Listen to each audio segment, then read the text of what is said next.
Abbas radıyallahu teala anhuma diyor ha, bir Müslüman bende diyor günah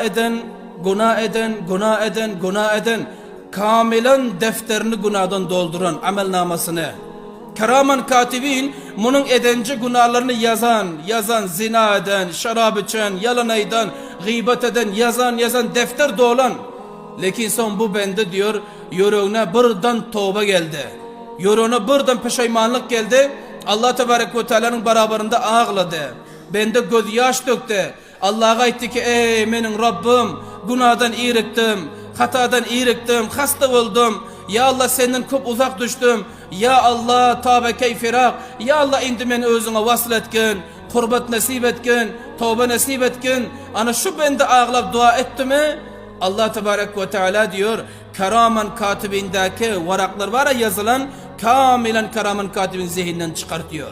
Kıyamet gün bolun pillen, Keraman katibin Allah'ın yanına defter götürüp geliyor. O falan gün zina edipti, falan gün beçevazlık edipti, falan gün oğurluk edipti, defterde yazan ol. Allah'a getir gör közecek diyemple içinde iş satıyor. Allah Tebarek ve Teala bendesinin duasını kabul edip, tövbesini kabul edip, hatta şu amelnamandan eden günahını yudur koyvertir, delete edip koyvertir. Subhanallah. Allah şunca mehraban. Ondan sonra zamanı ki tövbe ettin mi, kıyamet günü olan bilen senin ağzına mühür olmalı. Bende iki günahgar geple bilmiyor. Bir ağız ağzından gep çıkar bilmiyor. Eli gepler ediptir, günah tutuptur. Ayakları bile günah gidiptir, gepler. Tamam ağza endamı gepler kıyamet günde günah eden. Ama tövbe eden, ama ağlan, göz yaş döken, inde kıyamet günü olan bilen Allah Tebarek ve Teala yanı var aple el aydası geliyor ki falan ayal tutan te. El aydası geliyor ki oğurluk eden te. El aydası geliyor ki şarap götüren te. El aydası geliyor ki birini katleden te. Ayak aydası geliyor. Lakin Allah Tebarek ve Teala yadından çıkardığı koyuveriyor.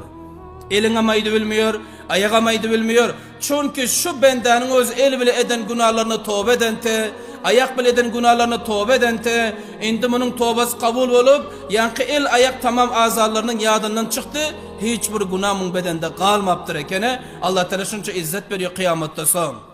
Son üçüncü şahit kim? Yer. O yanaydı kayıttı mı? İnsan yerin üstünde günah ediyor, cürm ediyor. Bir cayda günah ediyor. İnsan bir otağın içinde günah ediyor. Kıyamet günü olan bilen şol otak sana şahit aleyhine zararına. Kıyamet günü olan bilen şol yerin o Allah'ın yanında senin zararına şahitlik veriyor. Şu yerin o name edence işlerin Allah'ın yanında ayıdıp veriyor.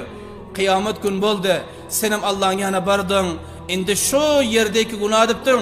Ol yerin aydası geliyor ki ey Rabbi kainat şu benden benim üstümde zina edente, benim üstümde oğurluk edente, katledente deyip aydası geliyor. Şarap içente diyesi geliyor. Lakin Allah Teala buradan yadından çıkarıp koyuveriyor. Yeri hiç saddi bilmen kalıyor. Ne için? Bu bende dünyada tövbe ediptir. Bu bende göz yaş döküptür. Allah'a yalvarıptır. Lihaza azizlerim yalvarmak günler mana şu günler. Allah Tebarek ve Teala'ga kolay bolmak mana şu günler. İnsanın yürek erip duran günler şu günler. İnsanın kaptanında şeytan kan vasvasa edip bilmeyen günler mana şu günler. Azizlerim bu günler yalay oturmayın. Yarım gün uxlab otursek, yarım gün çeker otursak, gece taravihim okuyman yine çeker yapıyorsak, ya kıttada otursak, ya dükkanı işinde otursak, bu Müslüman bende asla yaraşmıyor. Bu cavan bende asla yaraşmıyor. Cavan Müslüman ne rakam? İbadette misli dağıyan istikametli olmalı. Cavan bende Müslüman ne rakam olmalı? Rozu tutmakta misli bir sahabadan bir ulgu olmalı oluyor. Yalay oturmalıda bugünler azizlerim. Yani bana hem mescitlerde diyalinde ne? Taravih okul oturuyor.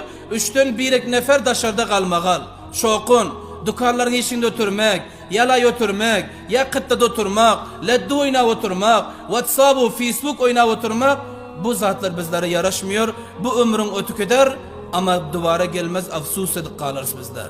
Anında bugünler tövbe eder yana gün. Allah Tebarek ve Teala'ga öz eden günahlarımıza mafi dilerimiz yana gün. Allah Tebarek ve Teala'dan mafi diledik. Allah bizler son geçirem azizlerim mun etmemiz gerek.